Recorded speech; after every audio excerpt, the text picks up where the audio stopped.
अस्सलामुअलैकुम, मैं हूं यावर अमीर और हाज़िर हूं एक और वीडियो के साथ। आप देख रहे हैं लॉ इन। आज की इस वीडियो में हम डिस्कस करेंगे जो प्रेसिडेंट हैं उनकी हैसियत क्या है, उनसे ओथ कौन लेता है, क्या कंडीशंस हैं प्रेसिडेंट की, क्या क्या उनकी क्वालिफ़िकेशन होती हैं, उनकी टर्म ऑफ ऑफिस जो है वो कितनी दौरानिया होता है उसका,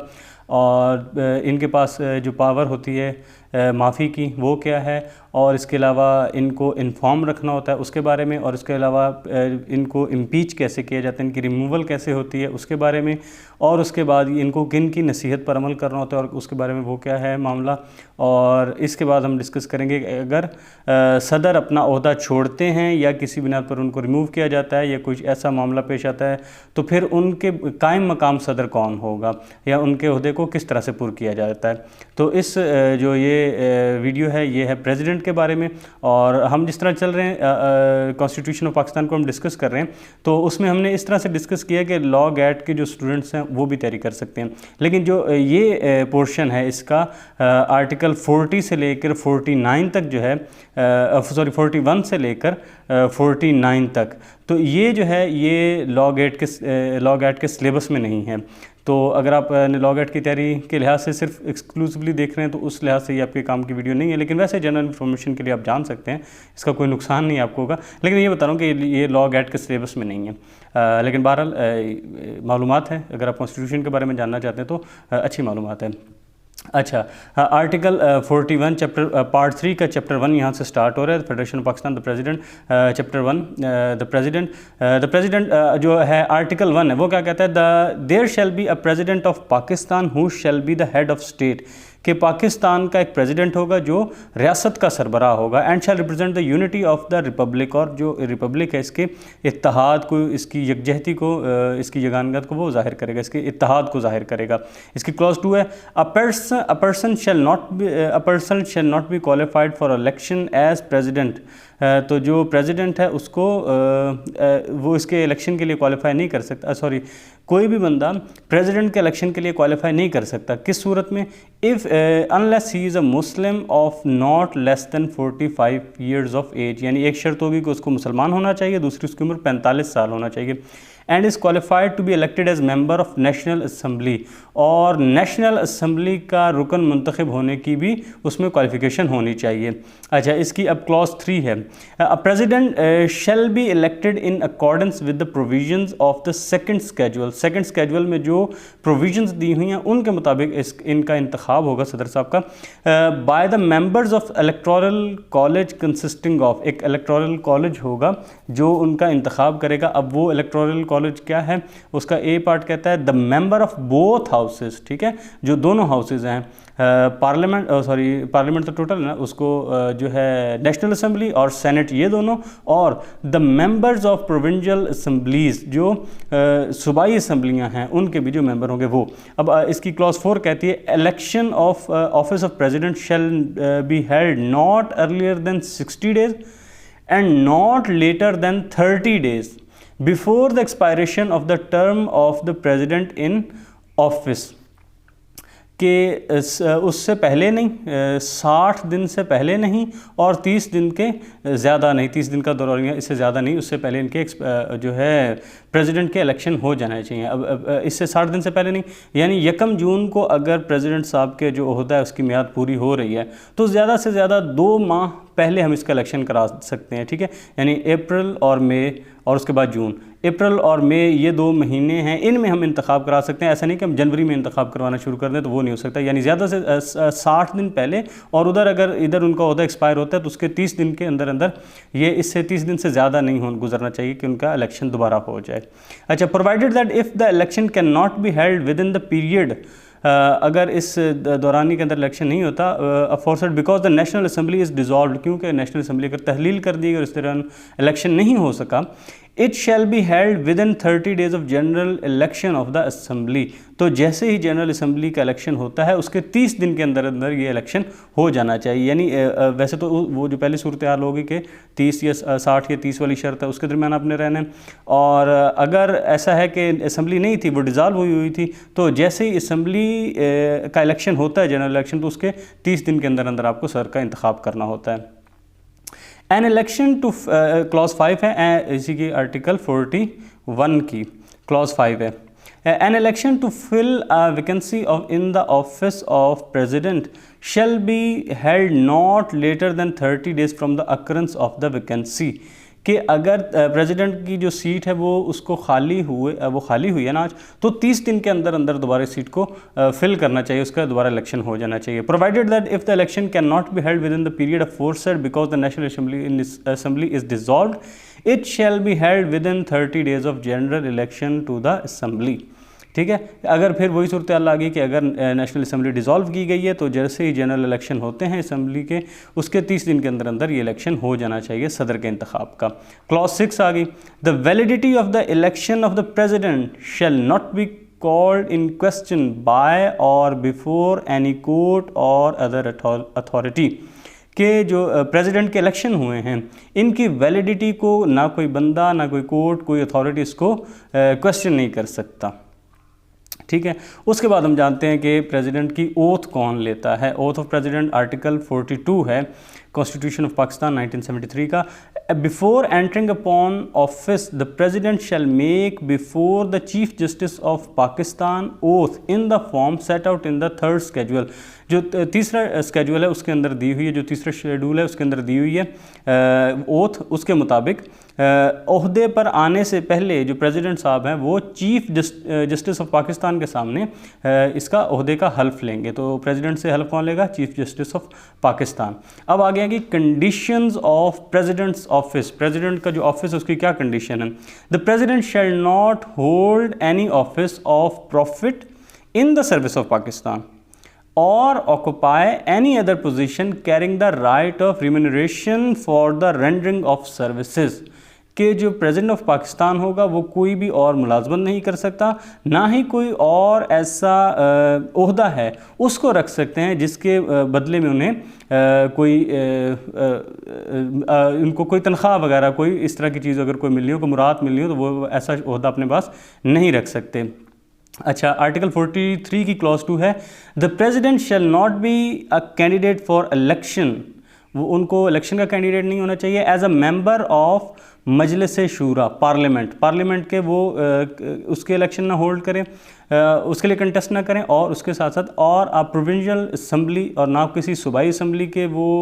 इलेक्शन को कंटेस्ट करें। And if a member of Majlis Shura or any provincial assembly is elected as president, अगर सबसे पहली बात तो उनको ये नहीं होना चाहिए, लेकिन अगर वो नेशनल असम्बली, सेनेट या किसी सूबाई असम्बली के अगर वो मेंबर हैं और वो इलेक्ट हो जाते हैं president, his seat in Majlis Shura or as may be the case be or the provincial assembly में shall become vacant on the day he enters upon his office. तो अगर वो मजलिस शूरा के, सेनेट के, कौमी असम्बली के, सूबाई असम्बली के अगर कोई रुकन थे, तो जैसे ही वो अपने ओहदे में दाखिल होंगे, वो इस ऑफिस को होल्ड करेंगे, उसी दिन से उनकी जो वो सीट है उसको खाली तस्वुर किया जाएगा। अब आ जाता है आगे term of office of president, इनकी जो दौरानिया कितना होगा। आर्टिकल 44 है, इसकी क्लॉज 1 है, subject to the constitution, subject दस्तूर के ताबे रहते हुए, the president shall hold office for a term of 5 years from the day he enters upon his office। जैसे ही वो अपना ओहदा संभालते हैं उस दिन से लेकर 5 साल की मुद्दत तक उनका दौरानिया होगा, उनका ये ओहदे की इस ओहदे का दौरानिया है। Provided that the president shall, notwithstanding the expiration of his term, continue to hold office until his successor enters upon his office। ठीक है, बेशक दस्तूर ने कहा कि 5 साल रहना है, लेकिन अगर जब तक उनका कोई जानशीन आके ओहदा नहीं संभाल लेता तब तक वो 5 साल से कुछ 2 दिन आगे रहते हैं, उसमें भी वो ओहदा अपना उसको कंटिन्यू कर सकते हैं, उसको संभाल सकते हैं, वरना अमूमन 5 साल ही रहना है। लेकिन अगर उनका जानशीन नहीं आता तो जब तक जानशीन नहीं आ जाता अगला, तब तक वो ओहदे को कंटिन्यू कर सकते हैं। Subject to the constitution, a person holding office as president shall be eligible for re election to that office. ठीक है। अब उन्होंने वो सदर हैं, दोबारा फिर वो सदर का इलेक्शन लड़ सकते हैं। But no person shall hold the office for more than 2 consecutive terms. ज़्यादा से ज़्यादा जो है 2 बार लगातार वो सदर बन सकते हैं, इससे ज़्यादा वो नहीं बन सकते, ठीक है। किसी भी शख्स को कंसेक्टिव 2 दफ़ा बन सकते हैं, ठीक है। फिर एक बीच में कोई और होगा, फिर दोबारा वो कर सकते हैं, यानी दोबारा वो ओहदे के लिए, यानी एक बार सदर बनने के बाद वो दोबारा सदर बन सकते हैं, लेकिन 2 दफ़ा से ज़्यादा कोई कंसेक्टिव टर्म नहीं रख सकता। The President may, by writing under his hand address to the Speaker of the National Assembly, resign his office। अब बात आ गई कि अगर सदर साहब ने रिज़ाइन करना हो तो वह कैसे रिज़ाइन करेंगे। वो अपना इस्तीफ़ा पेश करेंगे जो स्पीकर होंगे नेशनल असम्बली के, उनको। आगे जी, president's power to grant pardon etcetera, कि प्रेसिडेंट के पावर होती है कि वो किसी को माफ़ी दे सकते हैं। The president shall have power to grant pardon, reprieve and respite, and to remit, suspend or commute any sentence passed by any court, tribunal or other authority। कि किसी भी कोर्ट, ट्रिब्यूनल या अथॉरिटी ने कोई सज़ा दी है तो इसमें माफ़ी दे सकते हैं, उसमें उसको लेट कर सकते हैं, उसको ख़त्म कर सकते हैं, सस्पेंड कर सकते हैं या कम्यूट कर सकते हैं, यानी किसी और सेंटेंस उसको चेंज कर सकते हैं। ये सदर साहब के पास अथॉरिटी होगी, वो किसी को सज़ा को कम कर सकते हैं, ख़त्म कर सकते हैं, किसी दूसरी सज़ा से चेंज कर सकते हैं, उसको डिले कर सकते हैं, उसको सस्पेंड कर सकते हैं। अच्छा, आगे है आर्टिकल 46, ये कहता है कि president to be kept informed, कि प्रेसिडेंट को जो है मामलात से आगाह रखा जाएगा। The president shall keep the prime minister shall keep the president informed on all matters of internal and foreign policy and on all legislative proposals the federal government intends to bring before Majlis-e-Shura Parliament। कि prime minister साहब की ये duty होगी कि वो सदर को जितने भी दाखिली या खारजी मामलात हैं, मुल्क के अंदर के या मुल्क से बाहर के, वो मामलात उनसे आगाह रखेगी, और उसके अलावा जो भी लेजिस्लेटिव, जो कानून साजी के लिए कोई प्रपोजल्स हैं, जो फेडरल जो गवर्नमेंट है वो ये इरादा रखती है कि इसको जमा करवाया जाए, उसमें लाया जाए मजलिस शूरा में, तो वो सदर को इससे आगाह रखेंगे। प्राइम मिनिस्टर साहब का यह काम होगा कि वो सदर साहब को मुल्क के दाखिली और ख़ारजी मामलात से आगाह रखें, और अगर कोई वफाकी हुकूमत को बिल पेश करना चाहती है, कोई प्रपोज़ल ऐसा पेश करना चाहती है जो कानून साजी से मुतल्लिक है, तो उससे भी उसको आगाह रखेंगे, उनको आगाह रखेंगे। अच्छा, अब आ जाती है रिमूवल और इम्पीचमेंट ऑफ प्रेसिडेंट, कि प्रेसिडेंट साहब को किस तरह उनको हटाया जा सकता है। नॉट, इसकी आर्टिकल 47 है, उसकी क्लॉज 1 है, not with standing anything contained in the constitution, बावजूद इसके जो कुछ भी कॉन्स्टिट्यूशन में है, द प्रेसिडेंट में इन accordance with the provisions of this article be removed from office on the ground of, किन ग्राउंड पर उसको इस आर्टिकल की मदद से उसको हटाया जा सकता है, किन किन ग्राउंड्स पर, फ्रॉम ऑफिस, उनके ऑफिस से, on the ground of physical और मेंटल इनकैपेसिटी, कि अगर उनकी जिस्मानी या जो जहनी है वो इनकैपेसिटी हो गई है, वो उनका जिस्म साथ नहीं दे रहा या दिमाग साथ नहीं दे रहा, और impeached on the charge of the violating of constitution और ग्रॉस मिसकंडक्ट, या कोई बहुत ज़्यादा फाश किस्म की वाज़े गलत रवि है उनकी, कोई गलत तरीक़ेकार है, या उन्होंने अगर कानून की खिलाफ वर्जी, दस्तूर को वायलेट किया है, इस तरह का उनके ऊपर कोई चार्ज है। यानी एक तो हो गया उनकी दिमागी या जिस्मानी सेहत, और उसके बाद आ गया कि उन पर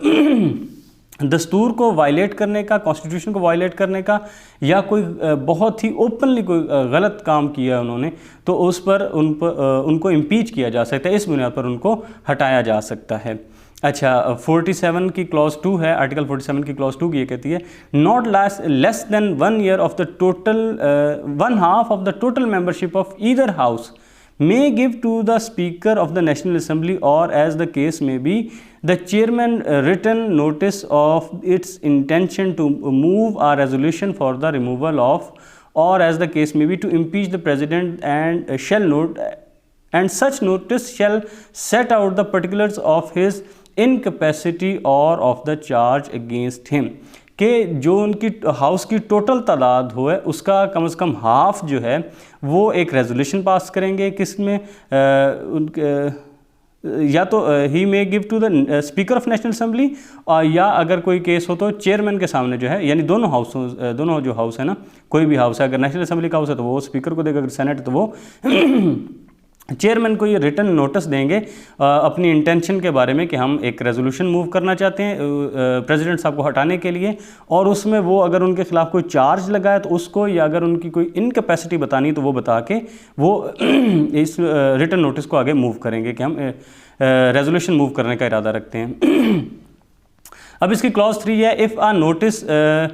आ notice under clause 2 is received by a chairman he shall transmit it forthwith to the speaker. अगर ये चेयरमैन साहब के पास आता है तो वो फिर इसको दोबारा स्पीकर साहब के पास भेज देंगे। ये क्लॉज 2 हमने पढ़ी ना कि कोई भी हाउसेज में, किसी भी हाउस में इसको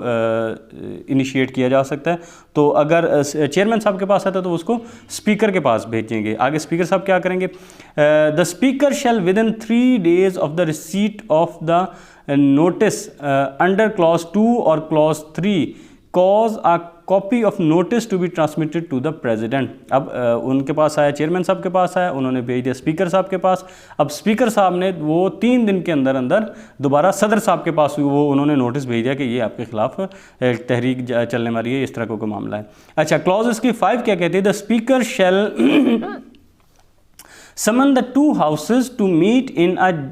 joint sitting not earlier than 7 days and not later than 14 days after the receipt of the notice by him। अब स्पीकर क्या करेंगे, दोनों जो हाउसेज हैं उनका एक मुश्तरका इजलास बुलाएंगे जो 7 दिन से पहले नहीं और 14 दिन से लेट नहीं। जब उन्होंने वो जो है नोटिस, जब सदर साहब को नोटिस नहीं, जो इनके पास जब इनके पास नोटिस आ गया है उसके 7 दिन से पहले नहीं और 14 दिन से लेट नहीं, ये वो एक जॉइंट सेशन जो है दोनों हाउसेस का उसको स्टार्ट करेंगे। द जॉइंट सिटिंग में investigate or cause to be investigated the ground or the charge upon which the notice is founded. तो फिर ये जो जॉइंट सिटिंग होगी ये या तो खुद इन्वेस्टिगेट करेगी या उसको इन्वेस्टिगेशन करवाएगी जिस बुनियाद पर ये नोटिस जारी हुआ है,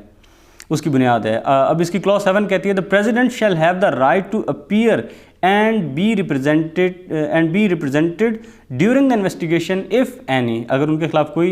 इन्वेस्टिगेशन होती है तो वो अपीयर हुए, and before the joint sitting, और उनके सामने वो जो जॉइंट सिटिंग होगी दोनों हाउसेस की वहाँ पे पेश हों, या किसी दूसरे के ज़रिए भी हो सकते हैं, किसी रिप्रेजेंटेटिव के ज़रिए भी। अच्छा, क्लॉज 8 इसकी कहती है, if after consideration of the result of the investigation if any, कि अगर कोई नतीजा निकलता है इन्वेस्टिगेशन का, a resolution is passed at the joint sitting by the votes of not less than 2/3 of the total membership of Parliament, Majlis-e-Shura, declaring that the President is unfit to hold the office due to incapacity or guilty of violating the Constitution or of gross misconduct। ठीक है कि अब जब कोई तहकीक हो गई, कोई इसका नतीजा निकल आया, तो फिर एक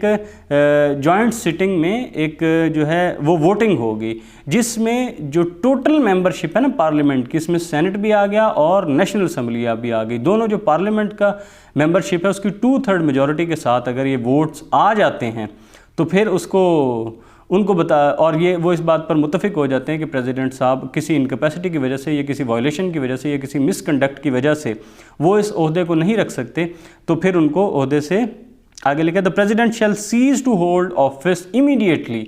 ऑन पासिंग द रेजोल्यूशन। तो जैसे ही वो रेजोल्यूशन पास होती है उसी वक्त से वो अपना ओहदा जो है उसको सीज़ हो जाएगा, वो उसके इख्तियार खो देंगे, वो वही ओहदा ख़त्म हो जाएगा या रुक जाएगा, वो अपना इख्तियार खो देंगे उस ओहदे पर रहने का। अच्छा, president to act on advice, article 48 है कि उन्हें नसीहत पे अमल करना है। In exercise of his function, अपनी जो इख्तियारात हैं उनको फंक्शन करने के लिए, the president shall act on and in accordance with the advice of cabinet or the prime minister, के अपने जो फंक्शंस हैं उनको एक्सरसाइज करने के लिए उन्हें या तो काबीना के मशवरे पर अमल करना है या जो प्राइम मिनिस्टर साहब हैं उनके मशवरे पर अमल करना है। Provided that within 15 days the president may require the cabinet or the case may be the prime minister to reconsider such advice, कि ठीक है वो उनको कोई एडवाइस देते हैं तो 15 दिन का वो टाइम देंगे, उनको कहेंगे अभी रिकन्सिडर को, अगर काबीना ने या प्राइम मिनिस्टर साहब ने कोई एडवाइस दी है प्रेसिडेंट साहब को कि आप इस पर एक्ट अपॉन करें, तो वो उनको रिकन्सिडर करने के लिए टाइम दे सकते हैं 15 दिन के अंदर अंदर। either generally or otherwise the president shall within 10 days act in accordance with the advice tendered after such reconsideration। अगर उसको रिकन्सिडर करके फिर दोबारा वही उनको कहते हैं कि नहीं आप इस पर अमल करें, तो फिर जो प्रेसिडेंट साहब हैं वो उसी एडवाइस पर अमल करेंगे। Not with standing anything contained in clause 1, इसी की जो क्लॉज 1 थी कि जो प्रेसिडेंट साहब हैं उनको किसके मुताबिक अमल करना है, इनकी अपनी जो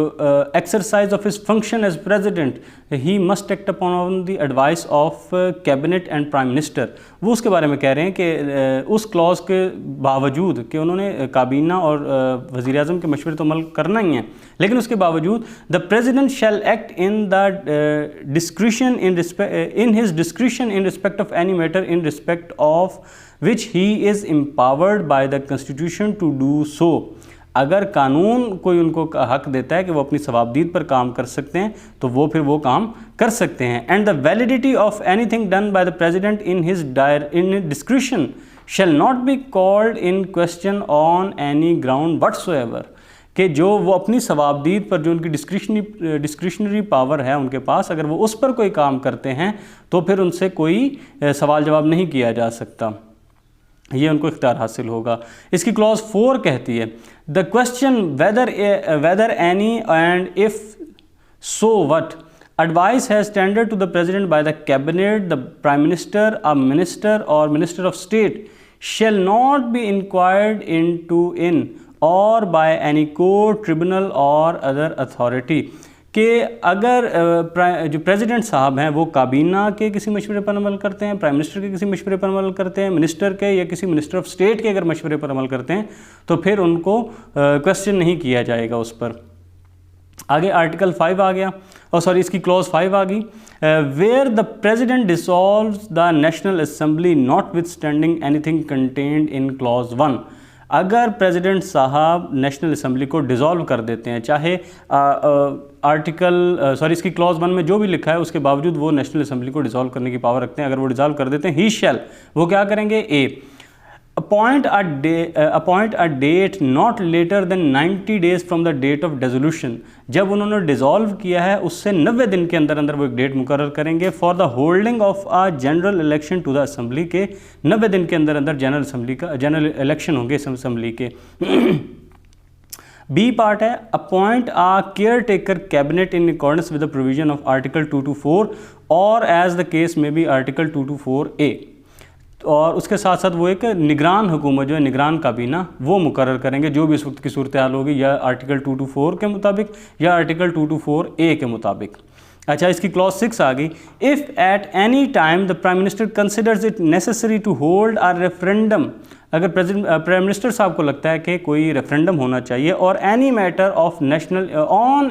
ऑफ नेशनल इंपॉर्टेंस, किसी ऐसे मामले पर जो कि कौमी अहमियत का हामिल है, he may refer the matter to a joint sitting of the Majlis Shura, वो इस को लेकर जाएंगे जो जॉइंट सिटिंग होगी जिसमें सेनेट भी होगा और नेशनल असेंबली भी होगी, उनकी जॉइंट सिटिंग में उस मामले को लेके जाएंगे। And if it is approved in joint sitting, वो इसको अप्रूव कर देते हैं हाँ जिस पर रेफरेंडम करवा लें, the prime minister may cause such matter to be refer to a referendum in the form of a question.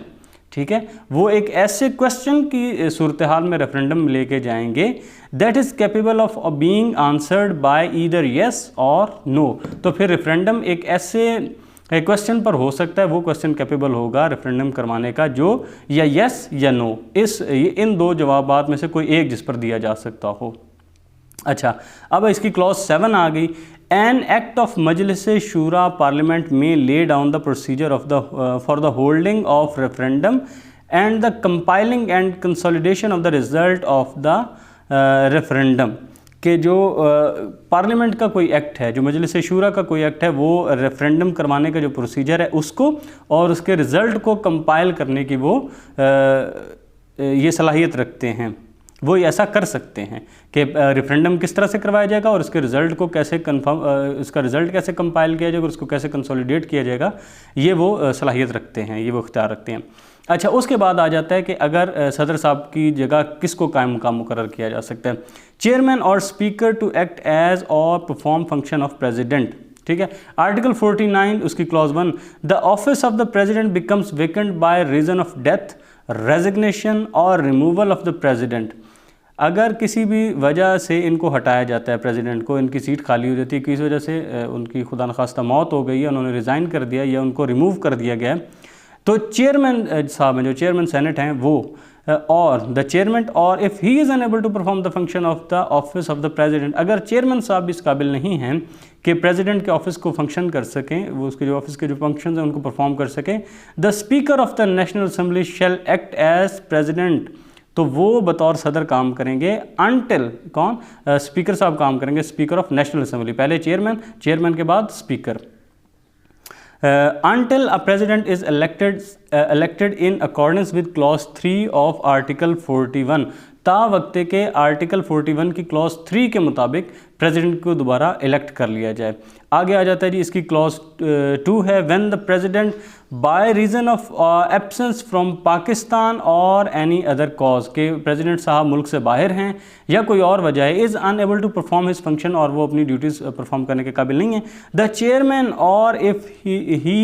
He too is absent, और चेयरमैन साहब भी नहीं है, or unable to perform the function of the office of the president, the speaker of national assembly shall perform the function of president until the president returns to Pakistan or as the case may be resumes his function. तो ठीक है, अगर मुल्क से बाहर चले जाते हैं प्रेसिडेंट साहब और तो फिर चेयरमैन साहब कायम मकाम सदर होंगे। अगर वो भी नहीं परफॉर्म कर सकते ये ड्यूटीज़, तो फिर जो नेशनल असम्बली के जो स्पीकर होंगे उनके पास ये इख्तियार होगा।